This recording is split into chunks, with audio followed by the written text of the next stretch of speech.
Yun pong palakpak para kay Jesus. Yan.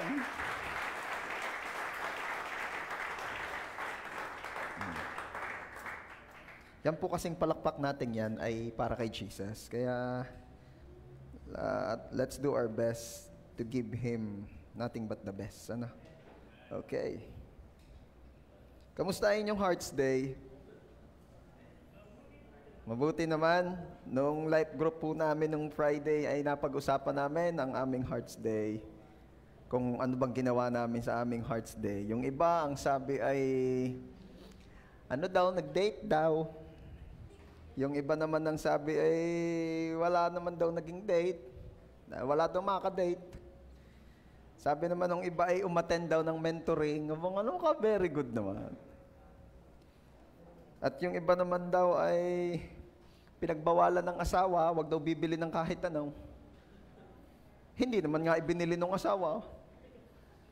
Nagalit tuloy, ba't ako hindi mo binilhan? Sabi mo wag bumili. Nako naman. Ganyan talaga yan eh. Okay. Everybody say love.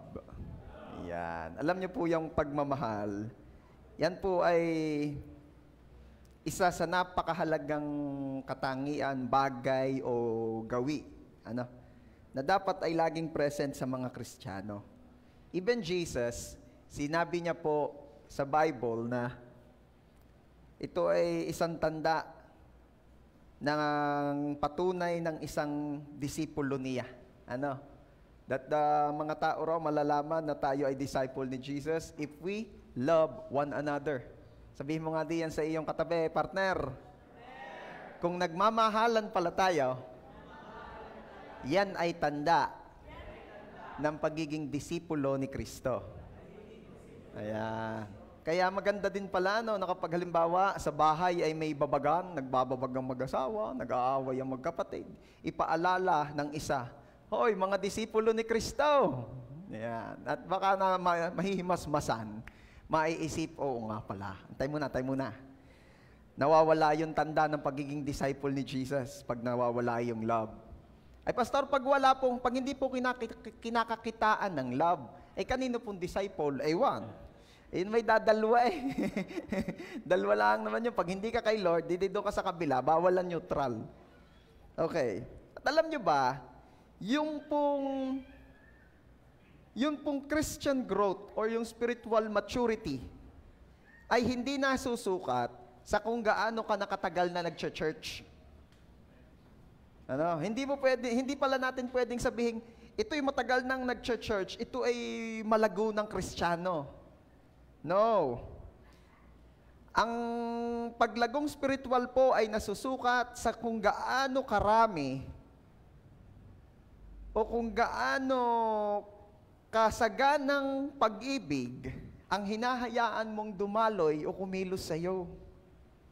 Hindi pala sukatan ng pagiging mature Christian yung pagdami ng Bible verses, yung pagdami ng alam o paglimit ng pag-attend sa church. Hindi. Ito po ay nasusukat kung paano mo ituring ang iba. Ito po ay nasusukat kung paano mo hinahayaang dumaloy o kumilos sa iyo ang love. Okay? Kaya nga po, 1 Corinthians chapter 13 ay nagsasabi kung ano ba ang love. Sabi nga riyan, sige pakita natin, English muna tayo. 1, 2, 3, basahin po natin. Go! Love is patient and kind. Love is not jealous or boastful or proud. Love is not rude. It does not demand its own way. Love is not easily angered, and it keeps no record of wrongs. It rejoices not in wrongdoings, but rejoices in the truth. Love never fails. Sa Tagalog naman po, basahin natin, ang pag-ibig ay matiisin at magandang loob. Ang pag-ibig ay hindi maiinggitin o mapagmalaki o hambog. Hindi magaspang ang kilos, hindi nito ipinipilit ang kagustuhan, hindi mayayamutin, hindi nagtatala ng pagkakamali. Hindi ito natutuwa sa masamang gawa, kundi natutuwa sa katotohanan. Ang pag-ibig ay walang katapusan. At sa biyaya po ng Lord, tayo po ay mapapaalalahanan kung ano nga ba talaga ang love. Kaya ngayon pong umaga, pag-usapan po natin, pinamagatan ko pong love, defined. Let's pray. Father, thank you for your love. Lord Jesus, thank you for giving yourself para sa amin because you, yourself, is love. Thank you so much, Lord, for that wonderful love na minahal mo kami kahit nung kami mga kaaway mo pa. Na minahal mo, na una mo kaming minahal, kaya kami natuto, naging marunong magmahal, ay dahil una mo kaming minahal. Thank you, Lord, for that love, for that wonderful love. Thank you, Lord God. We ask forgiveness sa aming mga nagawang kasalanan. Forgive us, O Lord. Cleanse us with your most precious blood, O Lord Jesus. And this morning we pray na ang pagtuturo nyo po, ang pagsama nyo po, ang aming maranasan. Holy Spirit, be with us. Teach us, O Lord. We dedicate to you this day. We dedicate to you this service. Be blessed, O God. To you alone all the glory and honor. Ito po ang aming prayer in Jesus' name. Everybody say, Amen. The best puling palakpak para kay Jesus. Himayin natin yan. Number 1, love is patient. Everybody say, love is patient. Sa Tagalog po, ang pag-ibig ay matiyaga o matiisin. Sa dami-rami po ng katangian ng pag-ibig, mapapansin niyo pong inuna sa Bible ang pagiging patient. Bakit? Bakit kaya ito ang unang katangian? Kasi ang mga mainipin, ang mga walang pasensya, ang mga di matiisin, huwag mong tingnan ang katabi mo. Ang napakadaling kakitaan ng kawalang pag-ibig. Kahit pa yan napaka-sweet, pero yan ay pagka mainipin, para bagang nabubura na lahat ng kaswitan niya ng mga nakaraang araw. May nagsusuri na.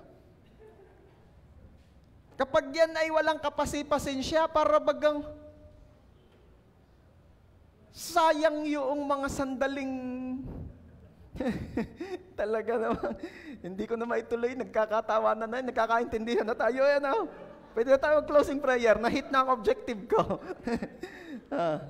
Yang mga hindi matiisin, mayayamutin, ay tunay naman. Question, naiinis ka ba pag ikaw ay pinaghihintay? Depende naman daw. Oh. Aha.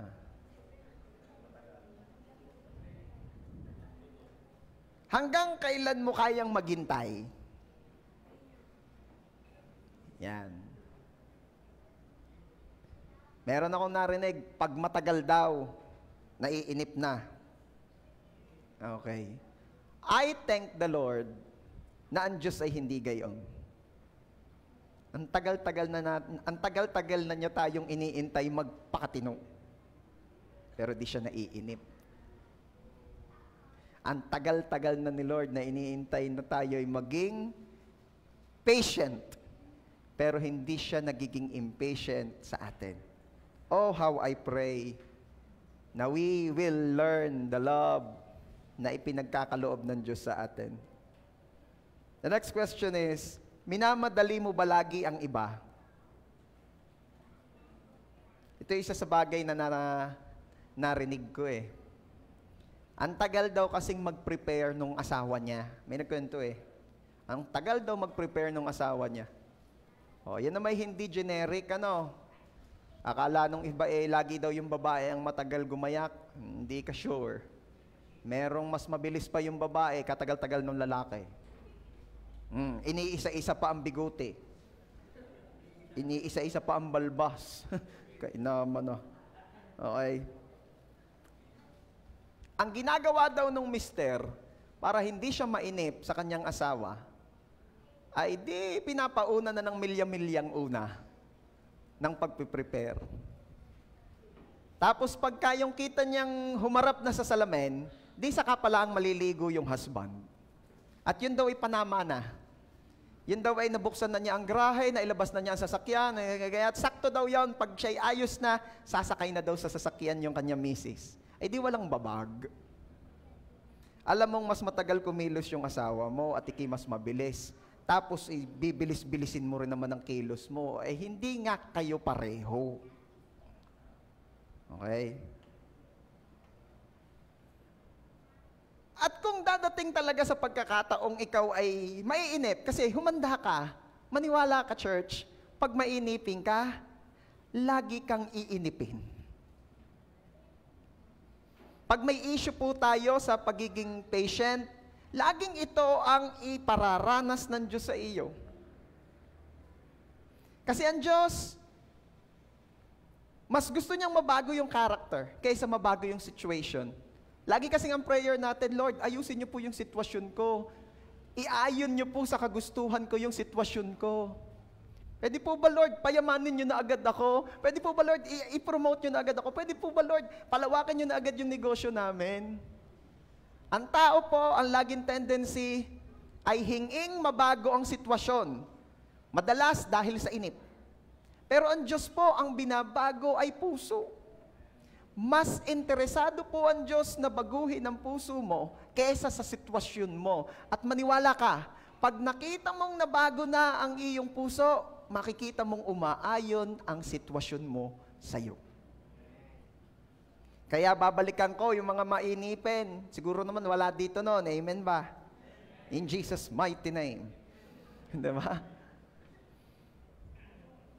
Lagi kang maiinip. Hindi kasi pwedeng mag-grade 2 ang di pa pumapasa ng grade 1. Kaya pag hindi ka pag-graduate sa testing ng patience, believe me, lagi at lagi kang susubukin dyan. Sabihin mo nga sa katabi mo, hindi ko naman sinasabing yung katabi mo ay mainipin. Ewan ko, baka sakali lang. Pero sabihin mo dyan sa katabi mo, partner, magiging repeater tayo pag di natin naipasa ang pagsubok sa patience. Kaya baka ikaw na mismo nagtataka sa sarili mo, ba't galaging ako'y garini? Ba't galagi na lang, kung alam naman ng buong universe na ako'y mainipin, pero ba't lagi pa rin akong pinag-iintay? Dahil baby na bago ang Diyos sa'yo. Believe me, pagpasok mo sa langit, the Lord will make you perfect. At hindi po pwede sa langit ang mainipin. Imagine nyo kung gaano karaming tao ang papasok sa langit. Example, si pastor, mainipin pa. Example lang ha. Tapos ako'y nakapila. Hindi ko alam kung anong sistema sa langit pagpasok sa langit. Basta ang alam ko, si Jesus ang way. Pero yung sistemang mga iba pang detalye, hindi ko alam. Siyempre, hindi mo makakarating pa ron Pero ini-imagine ko, possible yan, God is a God of order, kaya yung nakapila. And since God is the God of order, possible din na baka alphabetical. Letter T ako. Timbol. Ay pag ako'y mainipin, ano kakatagal naman? Sasabihin mo nga, baka sabihin ng mga kasama sa pila, dito ka talaga ang pila mo? Baka sa kabila. Ba't ka mainipin mo? Palangit ka ga talaga?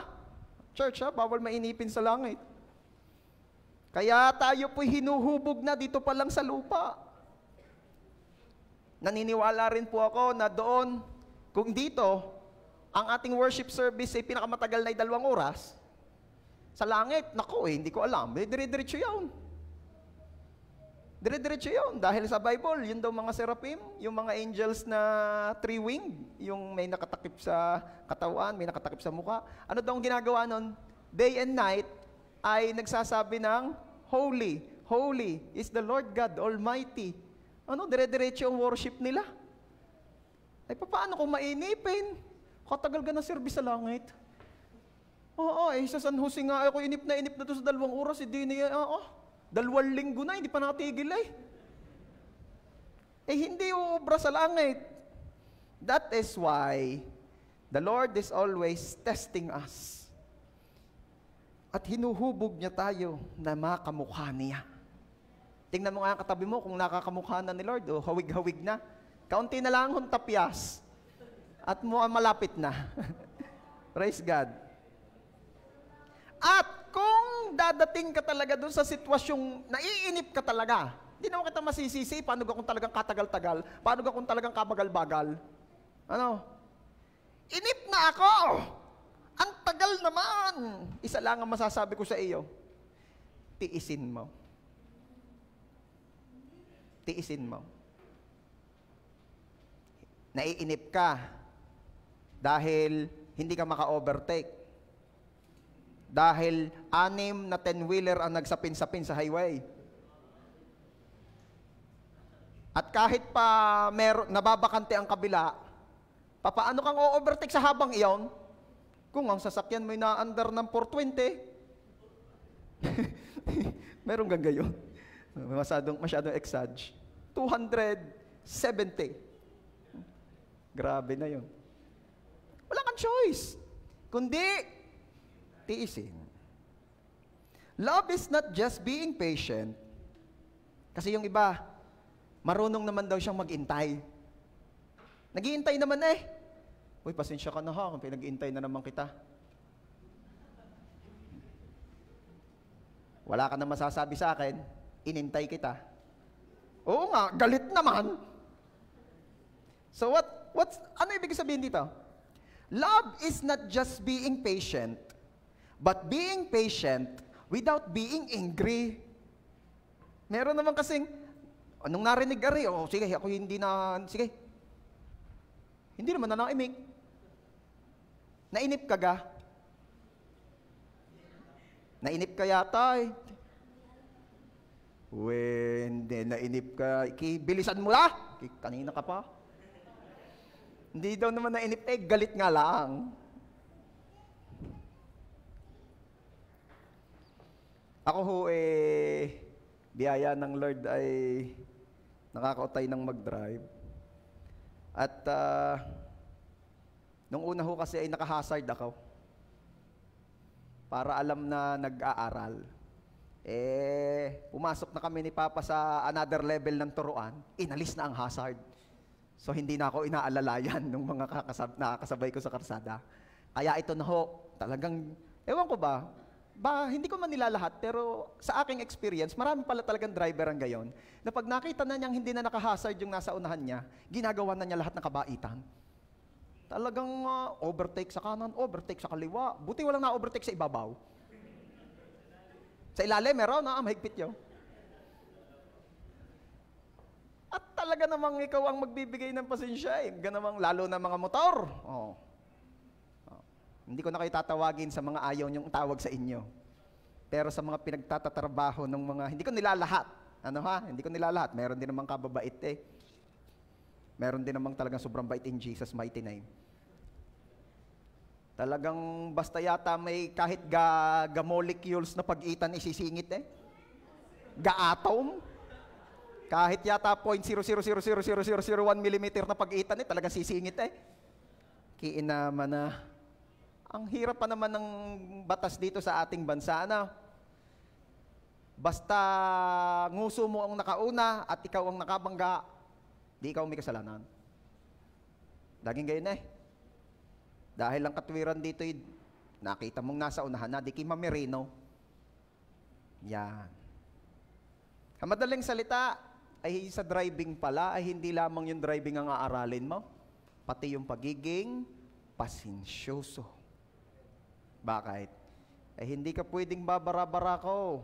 Dahil kung ikibarako sa inyo ka lang barakaw. Marami ring barako sa daan. Kagaya na madalas kong sinasabi, alam mo ang kaya mong gawin, pero laging di mo alam ang kayang gawin ng taong mai-encounter mo. Nakita ko bumaba may hawak na tubo Baba dyan! Baba dyan! Hindi naman nababa yung isa, baba dyan! Kinakalampag na gayon, binaba yung bintana. Sabi, bababa ka na! Inilawit yung kamay, may hawak na baril. Baba! katapang. Madalas ang taong hindi mapagpasensya ay taong ayaw magpatalo. May mga pagkakataong kailangan mong panindigan ang sinasabi mo, pero most of the time, hindi mo kailangang manalo. Most of the time, hindi mo kailangang manalo. Kasi lagi lamang maaralin na pag-aaralan, titingnan. Anong dulo nito? Pag ako'y nanalo sa argumentong ito, anong dulo? Magkakapira ka? Upo? Sige. Pero, wag laging pira ang usapan, ha? Laging mas mahalaga ang relasyon kaysa sa pinaninindigan mo. Minsan kasi para bang we are willing na at stake na yung relationship maipanalo lang yung argument. Are you with me? Para bagang siya, sige na, di kung hiwalay ay hiwalay. Basta ako'y manalo lang sa pinagtataluhan ito. Ano ka pinagtataluhan kung sino maglalaba? Ay di hiwalay na kung hiwalay. Ang puti sa dikolor. Kala mo'y napakatapang Pero seryoso, hindi kailangan laging manalo sa bawat argumento. At kung ikaw ay nag-give way, even if you're the right one, alam mong tama ka, pero hinayaan mong ikaw ay, for that moment ay matalo, kapatid, hindi ka natalo, ikaw ay nanalo. Dahil mas pinahalagahan mo ang relasyon kaysa sa ipinaglalaban mo. Kaya ang daming naghiwalay, tapos nung pinagharap na, yung huling paghaharap bago yung sa annulment o yung sa divorce, tinanong, ano ba talagang pinagsimulan niya? Ay ano ho yan, attorney? Ano gang pinagsimulan? Napindot ko ho kasi yung like doon sa pinost nung aking kaklase nung high school. Ay yun ho matagal lang pinag-iinitan ni Mrs. Bakit? Ay ganito ho kasi yan. Dati ho kasi, nakala ko'y ayos lang. Pinupusuan ko ho lahat na makita kong post. Ay ngayon, hindi ko naman ho ginagawa. Ako naman ho'y natuto na kaya lang Hanggang naman ang aking cellphone sobrang bilis, sobrang tindi sa initiative, nagkukusa ho ginag-browse ko lang gayon, nagla-like minsan nga ho'y naghahaha pa, may makakagalit pa ho ako yun ang pinag-ganahan. Hindi ho natanggap ng paliwanag Ay anong sinabi mo? Ay di pa gayon na lang din ho ng gayon, wala na kami pagsasamahang matagal. Ay di kaya nakikipaghiwalay na sa iyo ngayon. Ay, kamusta ka ngayon? Dere ho, sisi. Nanalo ka naman sa argumento nyo nung araw na yon. Iyak ho ang aking asawa. Iyak. Sabi ko, kinapaka-insecure. Gandang-ganda mo. Ikaw na nga pinili ikaw. Kapil-kapil na nga ang anak natin. Tapos masyado. Hindi ko naman type yun. Sama no. Hindi ikaw nanalo ng argumentong yun. Iyak ho uwi sa kanila Ako ho'y inaamo ng biyanan ko. Wala! Sabi ko, hindi! Inyo na yan! Ligalig na ligalig. Siyang ninyo. Ay tapos, hindi yun na tinuluyan na ho ako. Nakipaghiwalay na nga sa akin. Kamusta ka ngayon? Dere ho, sisi. Inaamo ko ho ngayon, pati hubianan ko. Anong sagot sa iyo ng biyanan mo? Uwi na sa inyo, kaligalig-galig mo. Siya ka ng aking mga balay. I pray na iwag mangyari sa atin nang dahil lamang sa isang bagay na pinanindigan. Wala namang katuturan. Pasensyoso pa rin ba tayo sa ating mga family members? Alam nyo, ito isang bagay na nakakalungkot yung kahabaan ng pasensya natin sa mga tao sa labas, pero pag sa family members, para bagang mas hindi tayo patient sa kanila. At tumahimik ang JA1 San Jose. Yung kabait mo sa life group member mo, pero para kang dragon sa kapatid mo. Yung kabait-bait mo sa mga ka-church, pero sa ina, parang bruha. Pag nagkamali ba yung isa sa family members mo ay pinalalampas mo? o 30 minutes ang paninisi? Intro pa lang yon. 3 times a day. Yung iba kasi, ang depensa diyan, pinapaalala lang daw yung maling nagawa. Kabisado na nga, ano pag ipapaalala? At sinasabi na yung dahilan daw ng pangnanag nila ay para matuto at wag nang maulit. Alam mo, hindi yun ang dahilan mo. Yung mga nagger, hindi yun ang dahilan nila. Matuto, hindi. Gusto mo lang iraos yung frustrations mo sa nangyari. Gusto mo ring ma-feel bad sila sa pangyayari the way it made you feel bad. Nagkamali sila, nagalit ka. Kaya ninanag mo kasi gusto mo magalit din sila para parehos kayong masama, feel bad. Huwag mo nang tingnan ng katabi mo at baka mahuli kang sinusulyapan mo.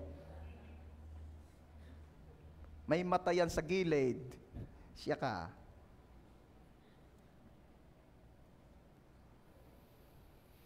Ay.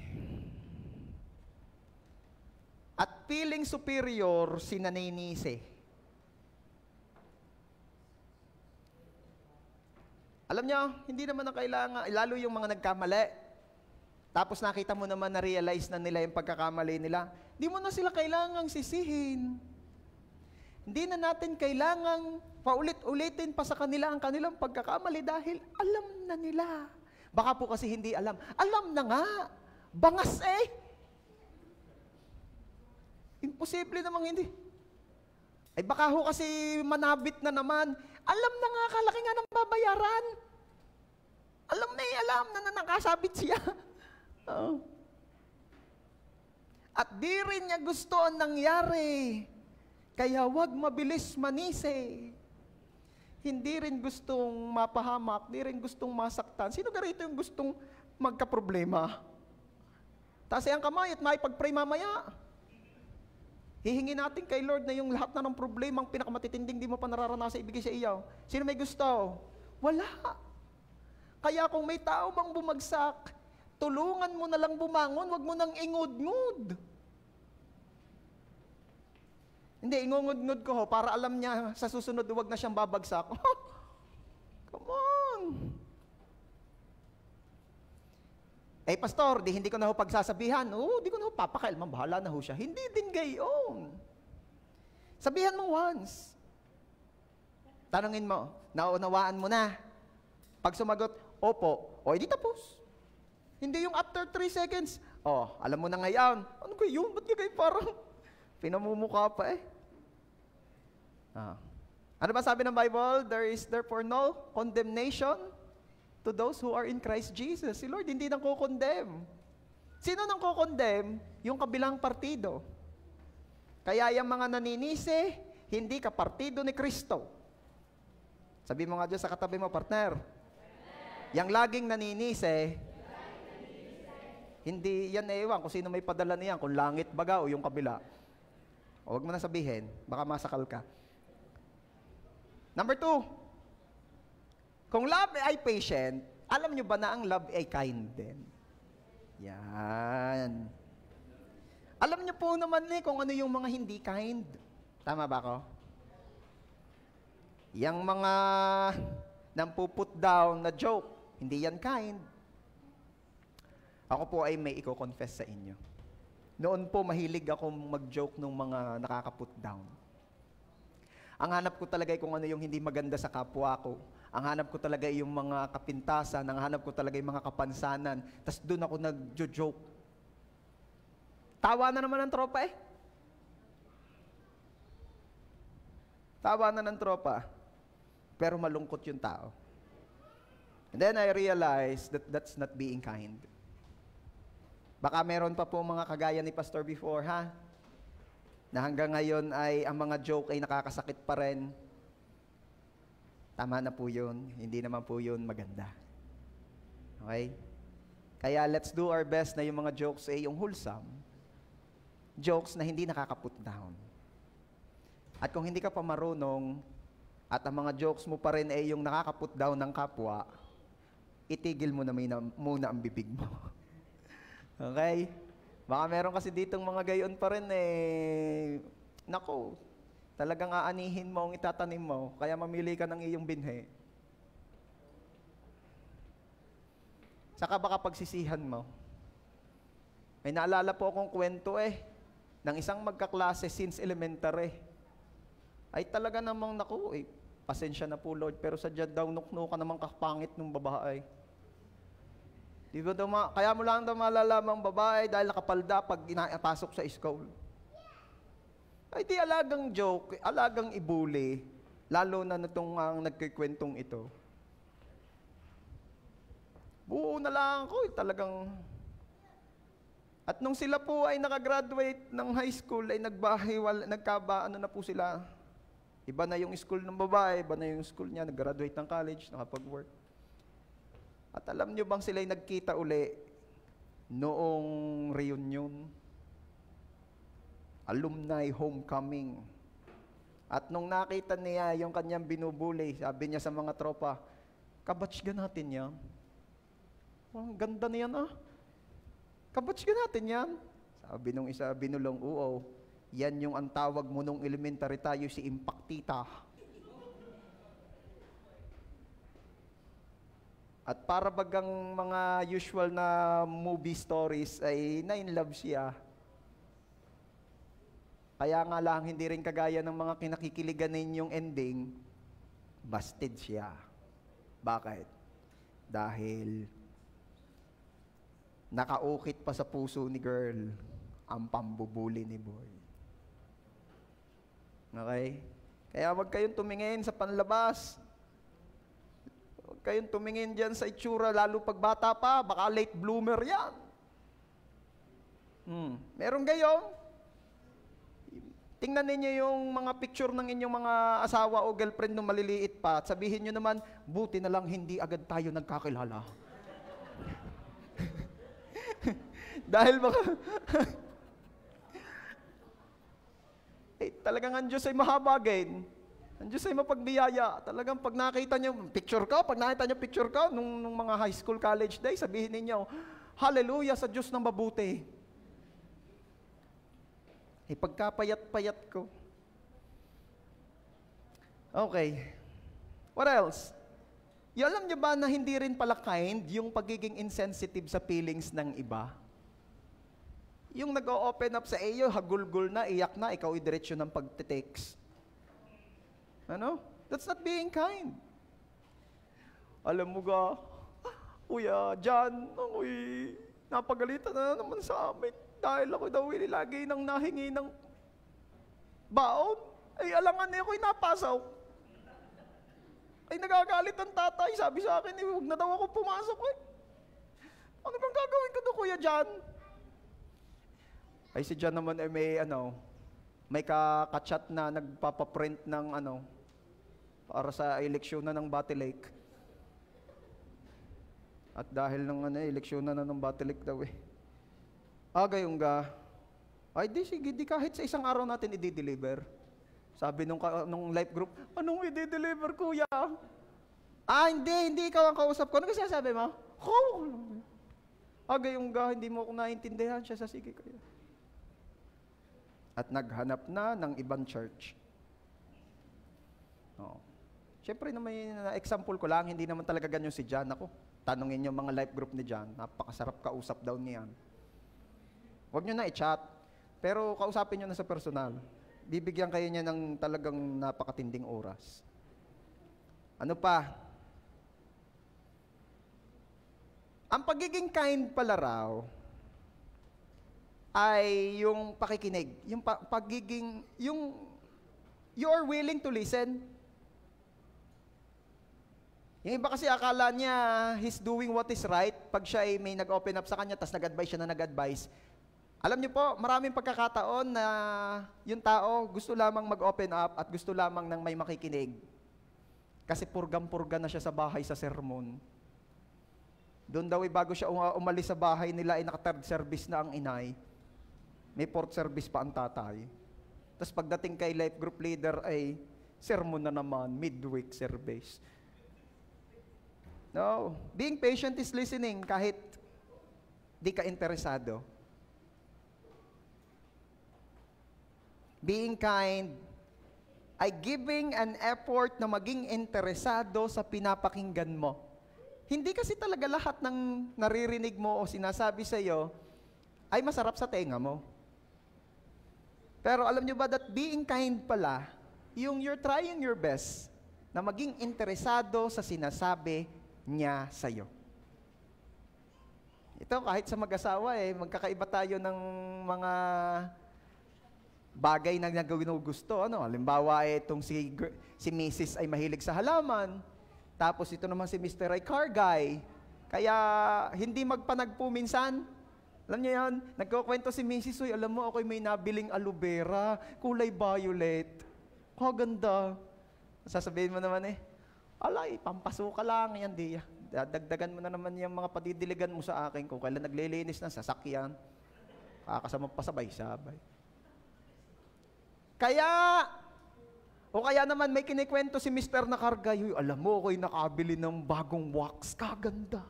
Talagang pagkuskus mo nawawala yung mga gasgas. Sabihin naman sa iyo nung asawang hindi interesado sa sasakyan puro ka na sasakyan. Ang iyong sarili pinababayaan mo na, tamoy gasgasin na din. Testingin mo yung wax mo kung mawawala ang gasgas mo. Yun yung mga example na kung merong eksaktong iyon ang nangyayari ay hindi ko sinasadya at pawang nangyari ng nagkataon lamang.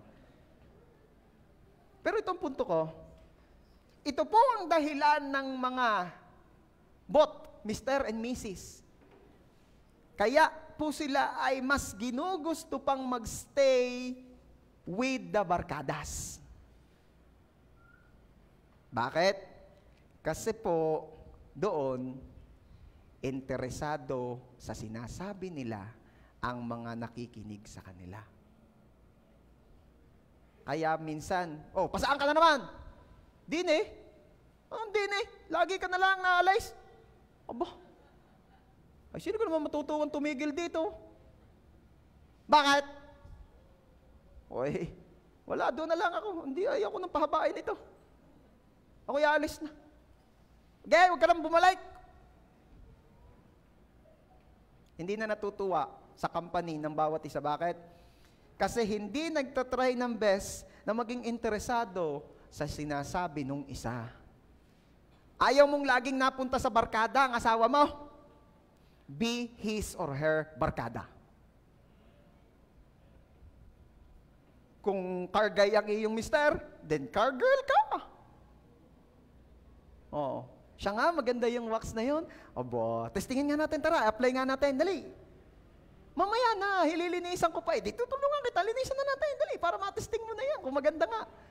Ay, nung tinesting hindi maganda, naku, ay nalasada ka na naman. Siya, mami, sorry. Kagustuhan ko lang namang mapaganda rin. No problem. May in-order din ako, ha? May in-order ka na naman. May in-order din ako. Baka yay kung ano na naman, baka yay bitin na naman sa iyo. Di sorry din. Di kaganda ng usapan gayon.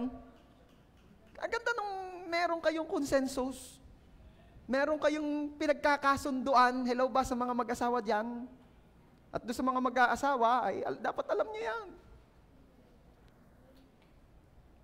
Dapat merong nagiging pagkakaisa ang bawat partido, ang misis at ang nasasakdala, ang husband. Okay? Ano pa?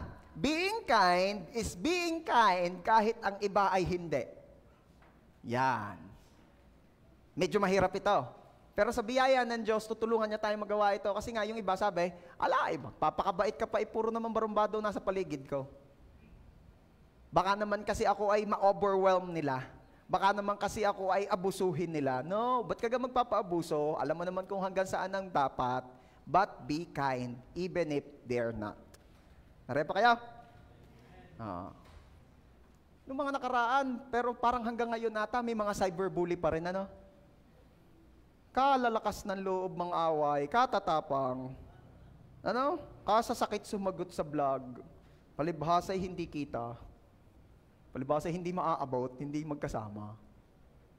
Yung iba naman patol na patol, pero mag-aralan nyo rin yun ay content nila.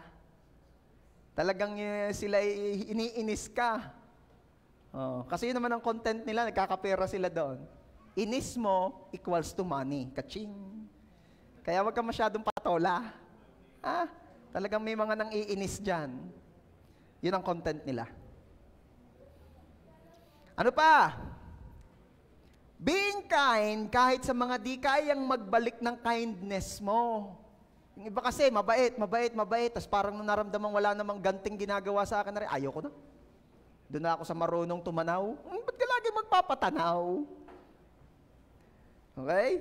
Lalo na yung mga hindi talaga kayang magbalik ng kindness mo, be kind sa mas mababa sa'yo. Ano ba sabi ni Jesus tungkol dyan? Matthew 25:40, truly, I tell you, whatever you did for one of the least of these brothers and sisters of mine, you did for me. Ano man daw yung mga ginawa natin doon sa mga kapatid nating mas maliliit, mas mabababa, mas mga, kumbaga angat tayo sa buhay, ay ano raw? Yang ginawa mong yan sa kapwa mo, ay ginawa mo para sa akin. Wow! Sa Tagalog, tingnan natin. Katotohanang sinasabi ko sa inyo, yamang ginawa ninyo ito sa isang pinakamaliit sa mga kapatid kong ito, ay sa akin ninyo ginawa. Bakit po kaya tayo sinabihan ni Lord ng ganito? Makinig po tayo, mahalaga ito. Kasi maaaring ikaw lagi ang nagbibigay, ikaw lagi ang tumutulong, ikaw lagi ang umuunawa, nakikisama, at baka dumating ka na doon sa puntong ikaw ay manawa na, mapagod na. One way lang, walang nadadagdag sa'yo, tapos sa kanila lagi lang merong nabibigay sa'yo, wala lang. At parang ayaw mo nang sumama sa kanila kasi feeling mo, biktima ka na.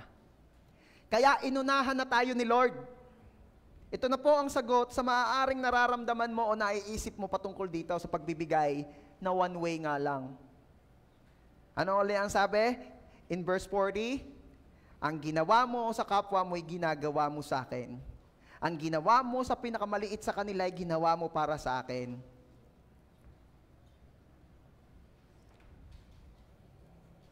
Alam niyo pa ang isang paraan din para malaman natin kung gaano na tayo ka-mature kay Lord ay ito. Kung paano mo itinuturing ang mga taong wala namang magagawa para sa'yo. Kung paano mo sila ituring. Kasi syempre, madali at normal na ituring ng mas magandang turing yung alam mong sa banda-bandariya ay kakailanganin mo. Sa banda-bandariya, yung kumbaga sabi nga, you're building up connections. Dahil sa banda-bandariya. Pero malalaman mo rin kung gaano ka nakamature kay Lord, kung paano mo ituring yung mga alam mong wala namang maiidagdag sa'yo, walang maiitulong sa'yo. Sabi nga, pag ang turing mo sa mundo ay kamutin mo ang likod ko at kakamutin ko din ang likod mo, hindi po ito sign ng maturity. Madaling maging mabait sa boss, madaling maging mabait sa client. Sa boss, madali, kasi sila nagbibigay ng promotion. Actually, it's not them, but it's the Lord. Pero sila ang ginagamit. Madaling maging mabait sa mayayaman at baka sakaling maambunan. Madaling maging friendly sa pinaka-popular sa school. Pag kinaibigan niya tayo, kakaibiganin na rin tayo ng iba pa. Madali yun. Pero kung gusto nating mabuhay na parang gusto ni Lord, sa paraang gusto ni Lord, church, maging mabuti po tayo sa lahat. Pwede ba yun? Kahit sa church, madali mong makita yan eh. Kung sino ang lagi mong nilalapitan, kinakausap at nag-i-spend ka ng time with after the service. Pag ang kinakaibigan mo ay yung iniiwasan ng iba, ito'y parang ginagawa mo para kay Lord. Bakit di mo kausapin yung taong nilalampas-lampasan lang ng iba? Yung mga walang pumapansin sa school. Let's reach out the love of Jesus to them. Pwede ba yan?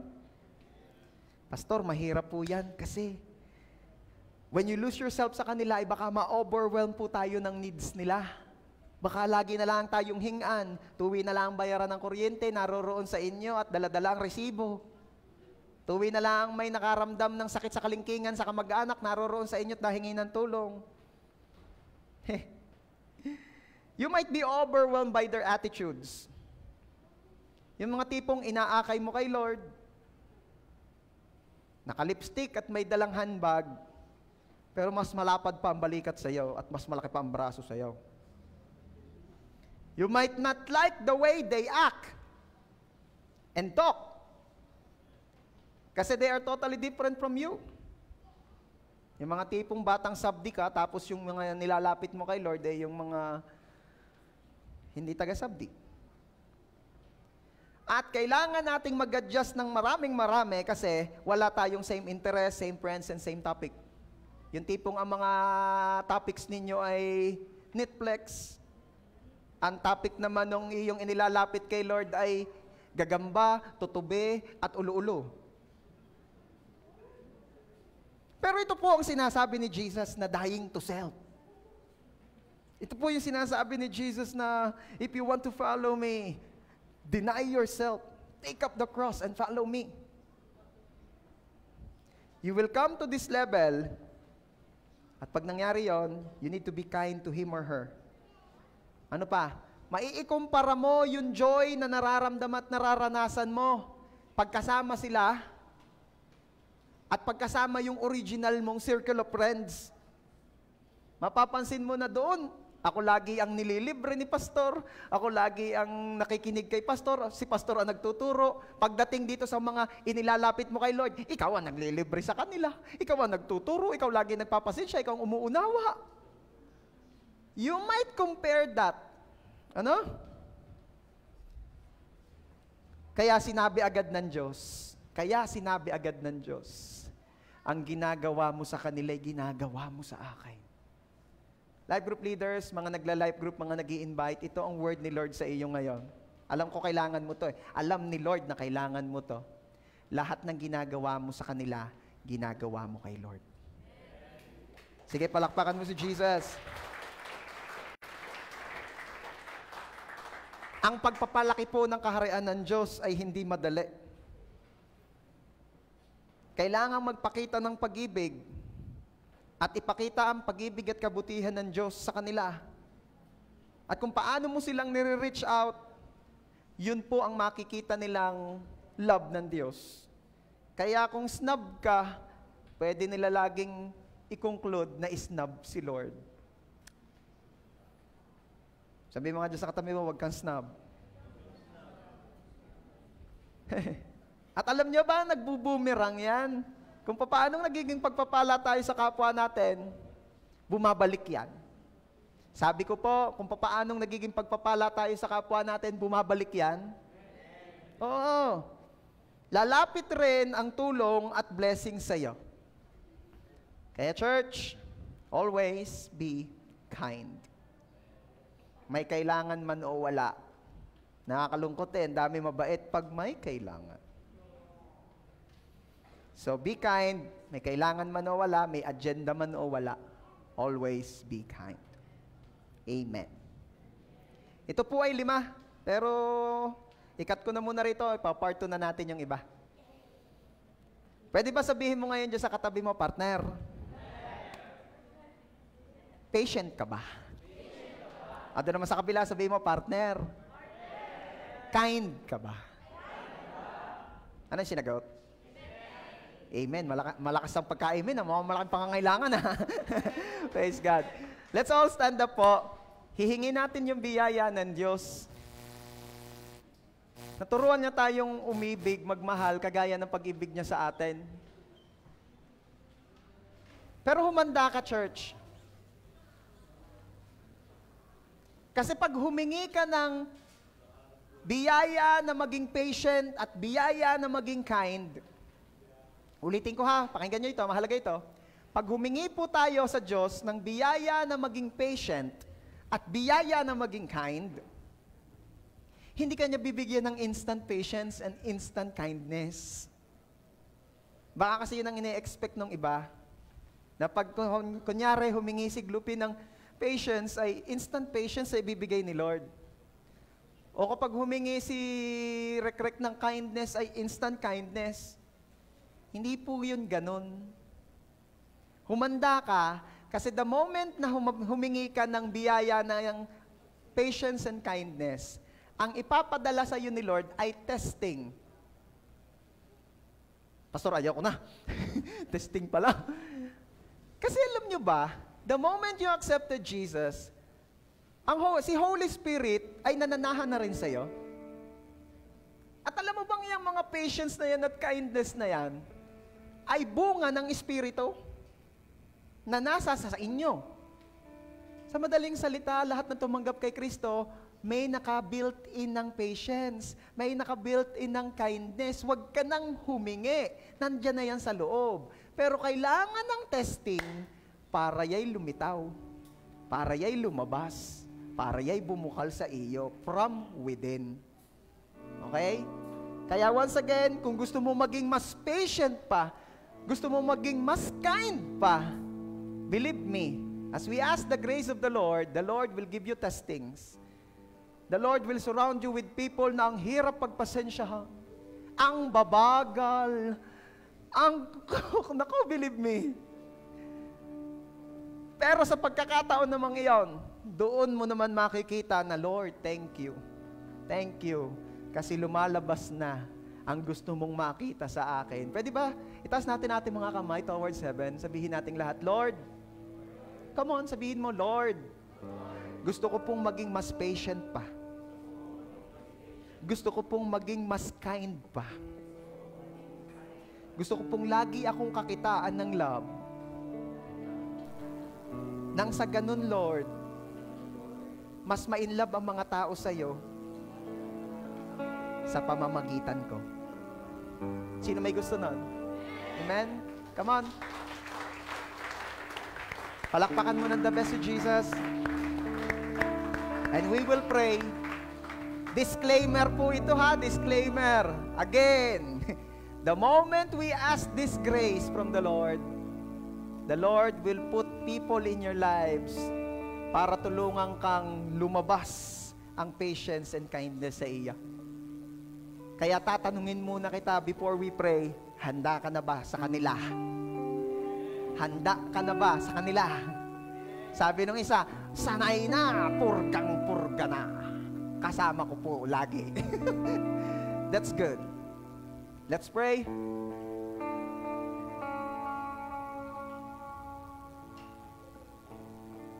Lord, lumalapit po kami sa inyo, our Father, in the name of our Lord Jesus.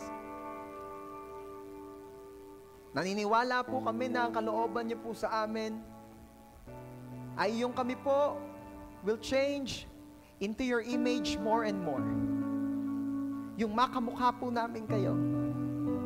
Yung every time na may mga taong nakatingin sa amin, nakikinig sa amin, nagmamasid sa amin, ang nakikita is your kindness, your patience, your love sa aming mga buhay. Oh Lord, we pray, biyayaan niyo po kaming mas maging patient pa. Lord, biyayaan niyo po kaming mas maging kind pa. At naniniwala po kami, Lord, na as we ask for this grace, as we ask for those blessings, padadalhan mo kami ng mga sitwasyon na kung saan ito ang gagamitin nyo para bumukal within us yung love, yung patience, yung kindness. And Lord, pag nangyari yon, we pray, give us the grace na maipasa ang pagsubok na iyo. Give us the grace na makapagpasensya. Give us the grace na maging mabait, maging mabuti, in spite of. Lord, we pray, makita ka sa aming mga buhay. Makita ka sa aming mga buhay. Let your light shine sa aming mga buhay. Every time na kami po'y may mga nakakasalamuha, sasabihin nila, mabuti ang Diyos na kinikilala ng taong ito dahil nakikita at nararamdaman sa Kanya. Hayaan niyo po, Lord, na ang bawat isa ay maging testimony of your patience and kindness. In Jesus' name, gamitin niyo po ang aming mga buhay bilang patotoo ng inyong pag-ibig sa mga tao. Thank you so much, Father. And I pray and declare in the name of Jesus na ang lahat pa ng kulang sa patience ay magiging patient pang lalo in Jesus' name. Na ang lahat ng kulang pa sa kindness, aminadong di pa siya kabaitan, you will bless us, O Lord, na mas maging kind pa in Jesus' name. Thank you so much, Father. Salamat po sa mga paalala. Salamat po sa masaganang biyayang ipinararanas mo sa amin. Salamat po sa love. Tinuruan mo kaming magmahal, kaya nga po kami ay nakakapagmahal. Kami po'y inibig ninyo, kaya kami ay natutong umibig. Thank you so much, Father. To you alone, all the glory and honor. Ito po ang aming prayer in Jesus' name. Amen. The best mo palakpak para kay Jesus. Pwede ba? Bago ka maupo, lumapit ka sa 7 taong hindi mo pa nakakausap kaninang umaga at sabihin mo, partner, sa biyaya ng Diyos, tayo ay pabait ng pabait at pa-patient ng pa-patient in Jesus' name. Amen. Go, go, go, go. 7 tao, lapitan mo yung hindi mo pa nakakausap kaninang umaga at sabihin mo, sa biyaya ni Lord, tayo ay pabait ng pabait at pa-patient ng pa-patient. In Jesus' name. Amen. God bless you.